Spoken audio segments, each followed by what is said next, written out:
ডিসেম্বরে প্রেমিককে বিয়ে করছেন মধুমিতা। ২০২৪ সালের অক্টোবরে প্রথমবার প্রেমিককে প্রকাশ্যে এনেছিলেন অভিনেত্রী মধুমিতা সরকার।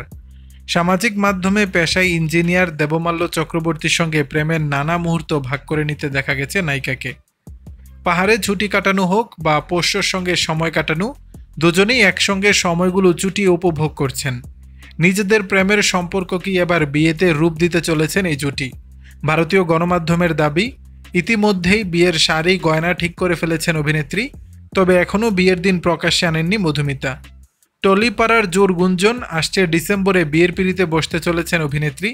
সম্ভবত ৫ ডিসেম্বর হবে বিয়ে, ৭ ডিসেম্বর বৌভাত। যদিও অভিনেত্রীর তরফ থেকে এই বিয়ের আনুষ্ঠানিকতা এ বিষয়ে কোনো মন্তব্য পাওয়া যায়নি। এর আগে গত বছরের সপ্তমীতে প্রথম প্রেমিকের সঙ্গে ছবি শেয়ার করে মধুমিতা লিখেছিলেন, নতুন শুরু। সে সময় অভিনেত্রী বলেছিলেন, হ্যাঁ প্রেম করছি, তবে সম্পর্কটা একেবারেই নতুন, বিয়ে নিয়ে এখনই কিছু ভাবিনি। দর্শক, বিষয়টি নিয়ে আপনাদের মতামত জানাবেন নিচের কমেন্ট বক্সে।